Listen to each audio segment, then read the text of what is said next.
Au nom du Père et du Fils et du Saint-Esprit. Amen. Que la paix et la joie du Christ ressuscité soient toujours avec nous tous. Mes chers frères et sœurs en Jésus-Christ, nous continuons avec la lecture de la Bible.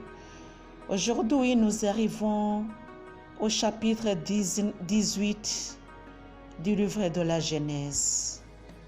C'est Dieu, Abraham et Sodome. Que le Seigneur Jésus nous bénisse, mes chers frères et sœurs en Jésus-Christ. Vous êtes en compagnie de Marie-Louise Omomararongo.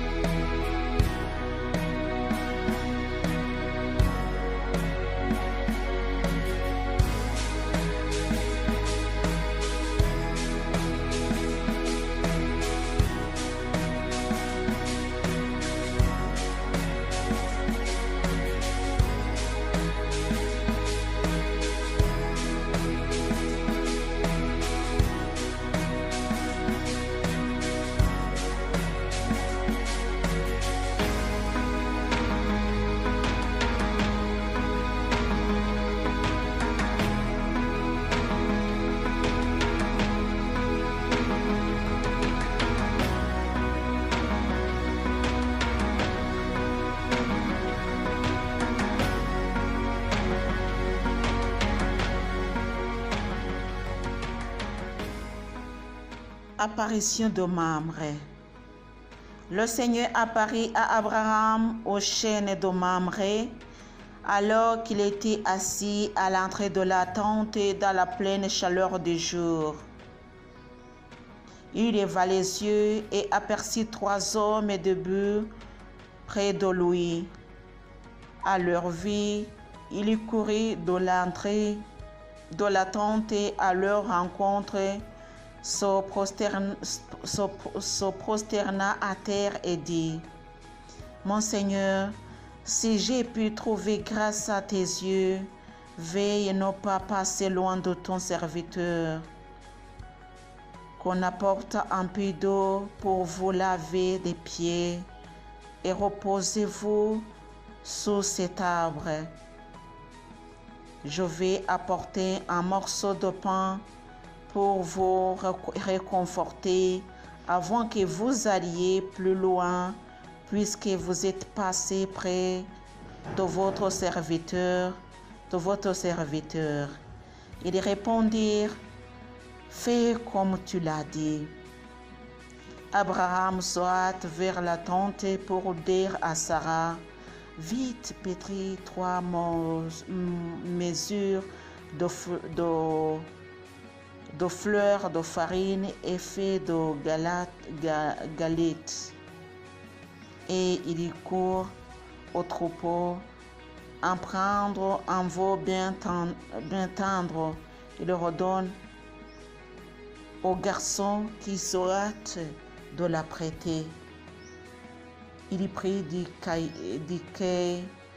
lait et le veau préparé qu'il plaça devant eux. Ils se tenaient sous l'arbre, debout près d'eux. Ils mangèrent et lui dirent: Où est Sarah ta femme? Il répondit: Là dans la tente. Le Seigneur reprit: Je dois revenir au temps du renouveau, et voici que Sarah ta femme aura un fils. Or Sarah écoutait à l'entrée de la tente derrière lui.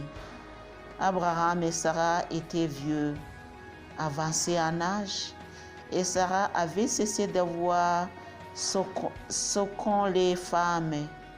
Sarah se mit à rire en elle-même et dit: Tout disait, comme je suis, pourrais-je encore jouir? Et mon maître est si vieux. Le Seigneur dit à Abraham: Pourquoi ce rire de Sarah?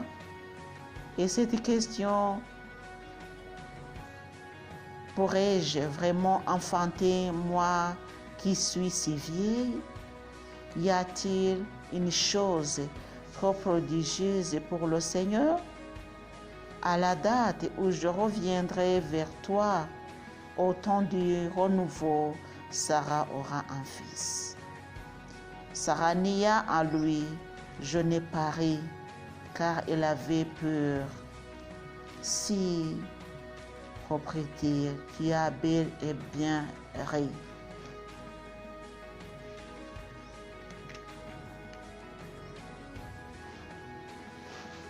Intercession d'Abraham.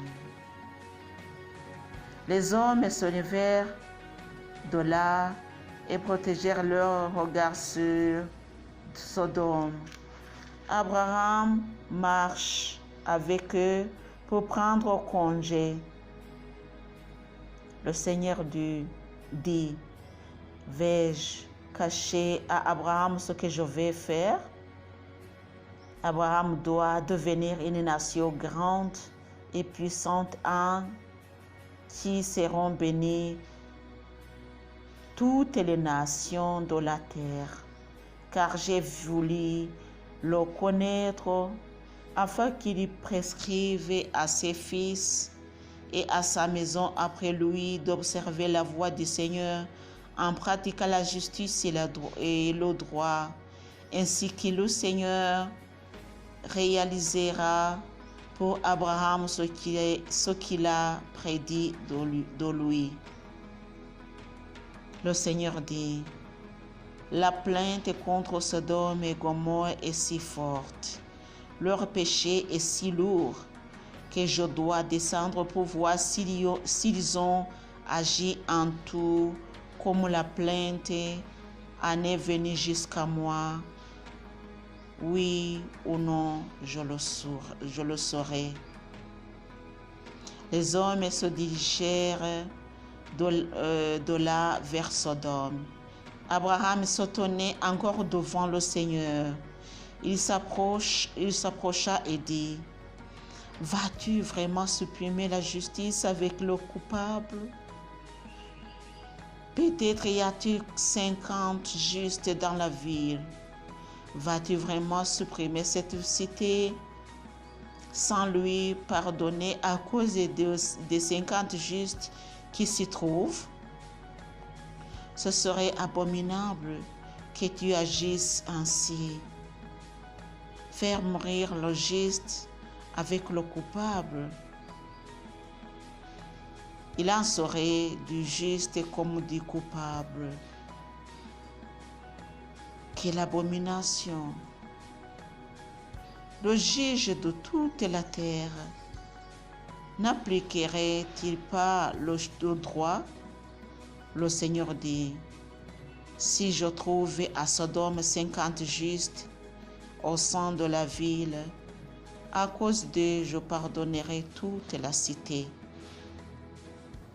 Abraham reprit et dit, je vais me décider à parler à mon Seigneur, moi qui ne suis que poussière et cendre.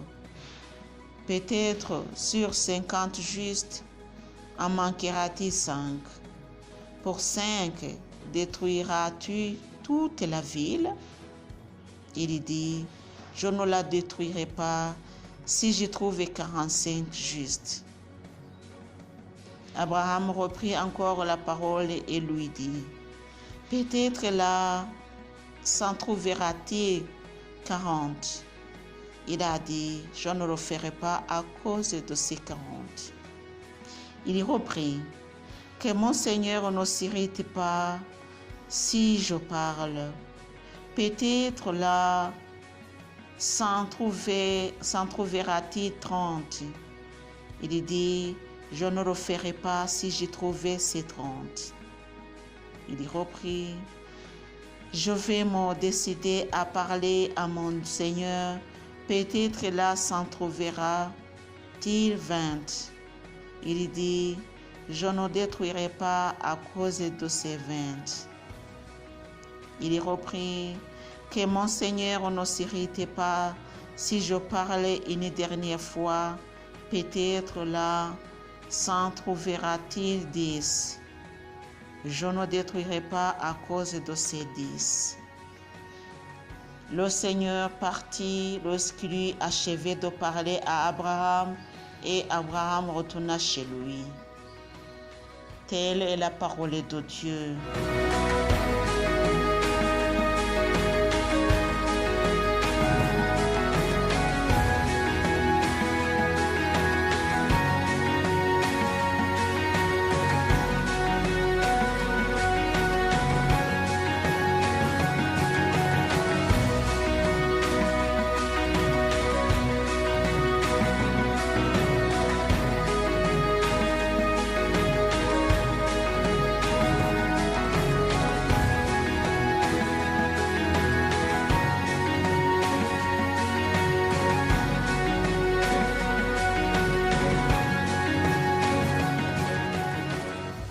Mes chers frères et sœurs en Jésus-Christ,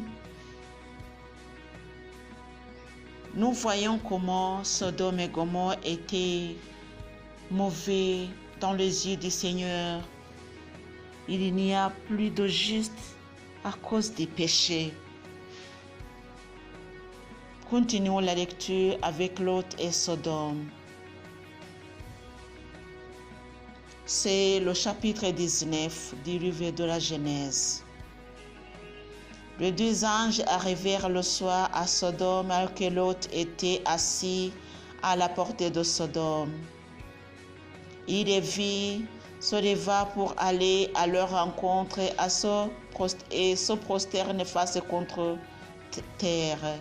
Il dit: de grâce, mes seigneurs, faites un détour par la maison de votre serviteur, passez-y la nuit, lavez-vous les pieds, et de bon matin vous irez votre chemin. Mais ils lui répondirent: non, nous passerons la nuit sur la place. Il les pressa tant qu'ils firent un détour chez lui et arrivèrent à sa maison. Il leur prépara un repas, fit cuire des pains sans levain et ils mangèrent. Il n'était pas encore couché que la maison fut cernée par les gens de la ville, les gens de Sodome, du plus jeune au plus vieux, le peuple entier sans exception. Ils appelèrent Lot et lui dirent: où sont les hommes qui sont venus chez toi cette nuit? Fais-le sortir vers nous pour que nous les connaissions. Lot sortit vers eux sur le pas de sa porte. Il la ferma derrière lui et dit: de grâce, mes frères, ne faites pas de malheur. J'ai à votre disposition deux filles qui n'ont pas connu d'homme. Je puis les faire sortir vers vous et vous en ferez ce qui bon vous semblera. Mais ne faites rien à ces hommes, puisqu'ils sont venus à l'ombre de mon toit. Ils répondirent: tire-toi de là. Et ils dirent: cet individu est venu en émigré et il est fait le redresseur de tort. Nous allons lui faire plus de mal qu'à eux. Ils poussèrent Lot avec violence et s'approchèrent pour enfoncer la porte. Mais les deux hommes tendirent la main pour faire entrer Lot à la maison près d'eux. Ils fermèrent la porte et frappèrent de cécité les gens qui étaient devant l'entrée de la maison, depuis le plus petit jusqu'au plus grand, et ils ne purent trouver l'entrée. Les deux hommes dirent à Lot: qui as-tu encore ici? Un gendre, tes fils, tes filles, tout ce que tu as dans la ville, fais-les sortir de cette cité. Nous allons en effet la détruire, car elle est grande devant le Seigneur, la plainte qui les provoque. Il nous a envoyés pour la détruire. Lot sortit pour parler à ses gendres, ceux qui allaient épouser ses filles, et il leur dit: Debout, sortez de cette cité, car le Seigneur va détruire la ville. Mais aux yeux de ses gendres, il parut plaisanter.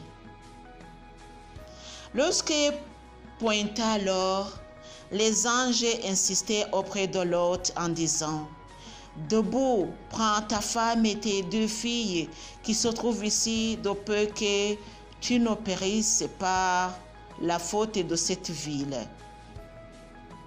Comme il s'attardait, les 2 hommes le tirèrent par la main, lui, sa femme et ses 2 filles, car le Seigneur avait pitié de lui. Ils le firent sortir pour le mettre hors de la ville.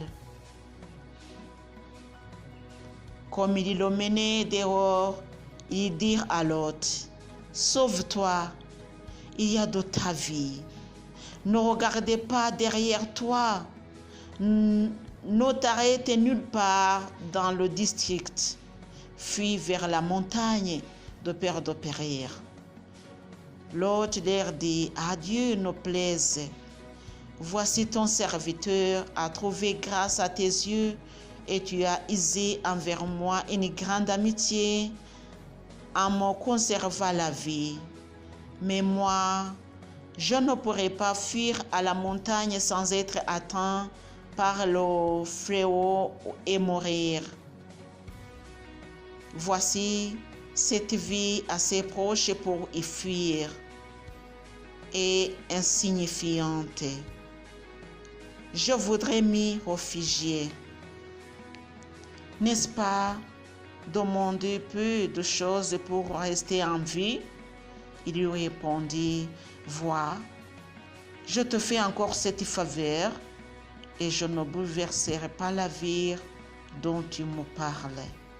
Réfugie-toi là-bas au plus vite, car je ne peux rien faire jusqu'à ce que tu y sois arrivé. C'est pourquoi on appelle cette ville Koar. Le soleil se levait sur la terre et Lot entrait à Koar quand le Seigneur fit pleuvoir sur Sodome et Gomorrhe du souffle et du feu. Cela venait du ciel et du Seigneur. Il bouleversa, sévir tout le district, tous les habitants des villes et la végétation du sol. La femme de Lot regarda en arrière et elle est devant une colonne de sel. Abraham se rendit de bon matin au lieu où il s'était tenu devant le Seigneur, et portant son regard sur Sodome, Gomorrhe et tout le territoire du district. Il regarda et vit qu'une fumée montait de la terre comme la fumée d'une fournaise. Or, quand Dieu détruisit les villes du district, il se souvint d'Abraham et il y retira Lot au cœur du fléau quand il bouleversa les villes où Lot habitait. Lot et ses filles. Lot monta de Koar pour loger à la montagne et ses 2 filles l'accompagnaient. Il craignait en effet d'habiter Koar et il logea dans une caverne, lui et ses 2 filles. L'aîné dit à la cadette: Notre père est vieux et il n'y a pas d'homme dans le pays pour venir à nous selon la coutume du pays tout entier. Allons, faisons boire du vin à notre père et nous coucherons avec lui pour donner vie à une descendance ici de notre père. Et les firent boire du vin à leur père à cette nuit-là, Et l'aîné vint coucher avec son père, qui n'eut conscience ni de son coucher, ni de son lever. Or, le lendemain, l'aîné dit à la cadette, « Vois, j'ai couché la nuit derrière avec mon père. Faisons-lui boire du vin cette nuit encore, et tu iras coucher avec lui. Nous aurons donné vie à une descendance ici de lui. » Cette nuit encore, ils firent boire du vin à leur père. La cadette alla coucher avec lui. Il n'eut conscience ni de son coucher ni de son lever. Les deux filles de l'autre devinrent enceintes de leur père. L'aîné donna naissance à un fils qu'elle appela Moab. C'est le père des Moabites aujourd'hui. La cadette, elle aussi, donna naissance à un fils qu'elle appela Ben-Ami. C'est le père des fils d'Amon d'aujourd'hui. Telle est la parole de Dieu. Chers amis, soyons bénis dans le nom de notre Seigneur Jésus. Au nom du Père et du Fils et du Saint-Esprit. Amen.